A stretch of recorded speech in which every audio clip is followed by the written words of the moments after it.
Eligwetha ukhetha ngalo mnandilazi. Belifuna ngala magosa. Mna ke andifuni olifuna. Ngoba ndinalo elam igqobo. Unalo elakho igqwetha. Likhona ngoku. Likhona ke lilizi. Ekazobekekileyo. Likho elam igqwetha. Nangoku lilapho lenkulu. Likhona ngamaxesha onke ezindaweni zonke.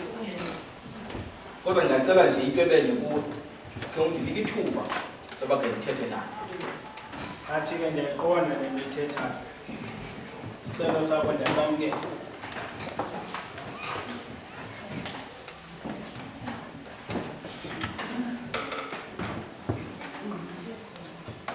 Umsalemboni. Biza William Goven, ngena mkombeni. William Goven. Yes sir. Goven William, yafuneka mkumbeni.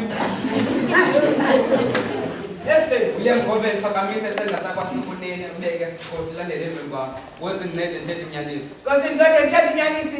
Ungahlala phansi. Oh, wena ungumongameli wepresbitari yeKavaria ephantsi kwe-Free Church. Kunjalo mhlekazi. Umfundisi uMzimu ebekade engumongameli kulaa rhamente yaseLovedale. Kunjalo kanye mhlekazi njengoba uthetha. Akasenguye. Hayi urhoxile mhlekazi. Ngezizathwana nje zakhe ningazaziyo. Ngoko ke akasenalungelo kwinto yonke elunge phantsi kwe-Free Church. Hayi akanilo kwaphela mhlekazi lunge. Andithi abadala bala nkonzo yakhe bamangalelwe baze bafunyanwa belityala lokutya imali. Manje apho. Thetha ngeli tyala sikulo ngoku. Wayeke amanye. Indlela zamabele. Umongameli. Yes sir. Andithi le rhamente yaseLovedale ayivunyelwa ukuba izisebenzise ezazindlu zetyalike zakhiwe ngokuyana yayiphana phantsi kwe-Free Church. Kunjalo ngqo mhlekazi wami. Ke ngoku ayikho enye into abangayibuyisanga urhoxa kwabo. Imali engangemawaka namashumi zange bayibuyise. Imali ngakho icala. Nibabhalele nisithi mabayibuyise. Sababhalela mhlekazi. Koko abazange bayihoye nanye ibhalelwane. Basuka bathini kuphendula. Basuka bathi nya banyebelezela asababona nababona. Salemboni. Mhlekazi. Qoba kwakho uyawubiza. Phambani Mzimba, angene phanaye. Phambani Mzimba. Mzimba phambani. Mkumbini. Phambani Mzimba phakamisa isandla sasekunene ubeke esasikhohlo landele emveni kwakho. Woze ndincede ndithethe inyaniso. Woze ndincede ndithethe inyaniso. Ungahlala phansi. Umfundisi uMzimba uphume kulawulo lwe-Free Church wayozakhelela kwibandla.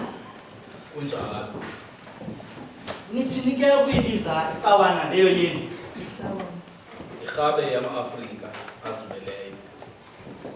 Akukho nto eniphume nayo yase-Free Church? Kolwam ulwazi ayikho. Uyazana nemali eli-1,400 epontye yayixokelelwe ukwakhela laa rhamentana yakho? Yayikho imali enjalo. Koko ke yayikho yaze yayaphi.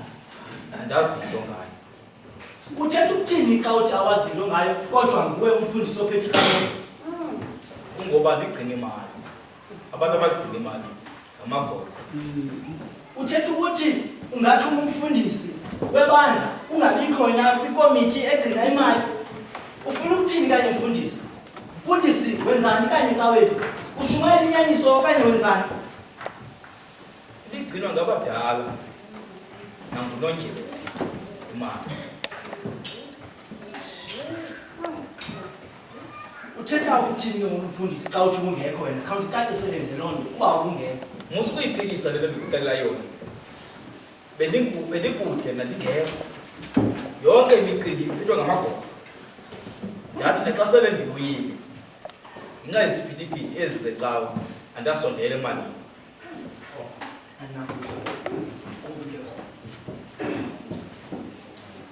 Sokubiza uJames Mabuso. Ngene phakathi. James Mavuso. Mavuso James. Yafuneka mkumbini.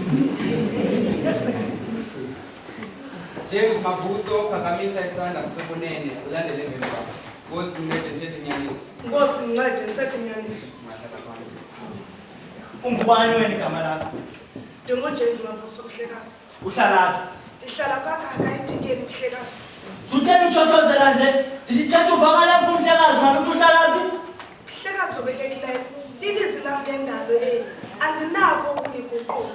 Ndithi ndihlala kwaKaka eTikeni mhlekazi. Nguwe umgcini wemali ecaweni yakho? Kunjalo mhlekazi. Uyazana nemali elikhulweni lamawaka neeponti eqolelwe ukwakha? Ndiyayazi loo mali mhlekazi. Andithi le mali waya kuyikhupha iselugcinweni wahamba woyitya? Ndayikhupha mhlekazi imali. Wawuyirhola ngegunya olinikwe ngubani? Ndandinikwa ngabaniniyo mhlekazi. Ngobani abaniniyo? Irhamente mhlekazi. Ngobani abo bani? Ngabaniniyo mhlekazi. Yintsomi yendolo uyithethayo mfazi ndoda njini? Uphilile kakuhle apha entloko? Ufuna ukundixelela ukuba yonke laa nyambalala iphaa ejikeni yaza kuwe ixwe iibhatyi zayo, abanye besimelela ngeentonga baza kuwe bathi khupha imali ebhankini? Khawuthethe into evakalayo mani, ukheza apha. Mhlekazi obekekileyo, bazile kum aba bantu bathi bafuna imali yabo, kodwa ke abazanga maxesha. Umfundisi wakho ebeyazi ukuba uthuthiswa yirhamente yaselabudeni isithi khupha imali. Andinakutsho mhlekazi. Uthethe ukuthini mani xa uzawungetsho?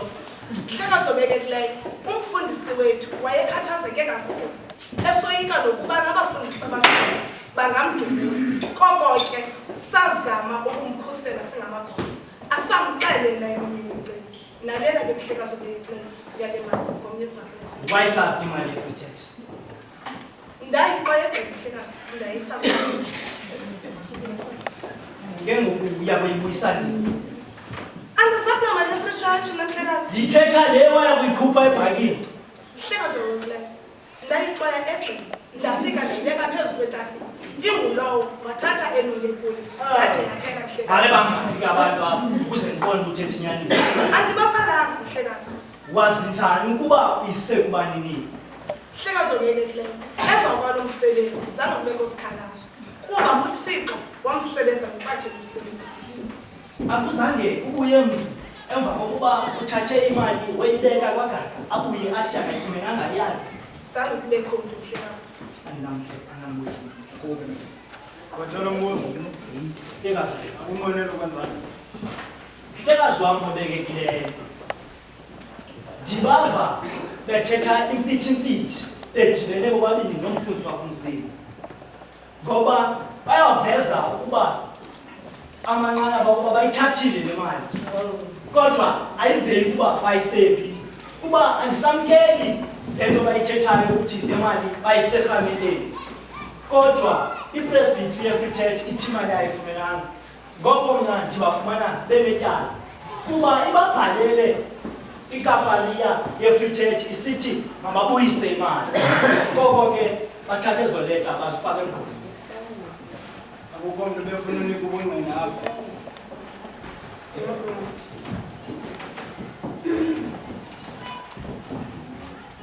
Kunzima. Mfundisi.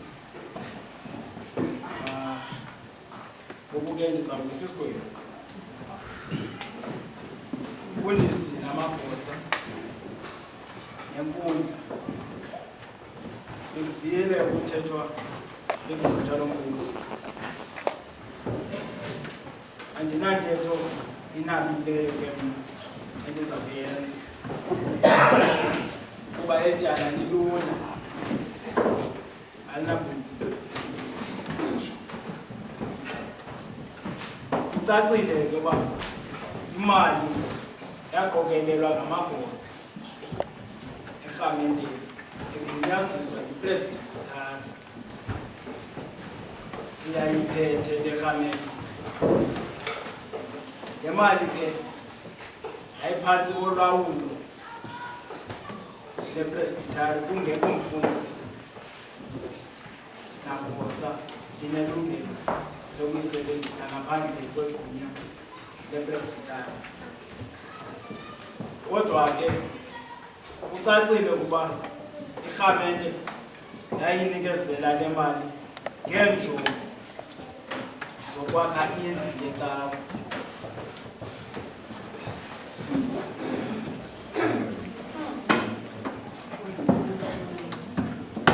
Ngoku ke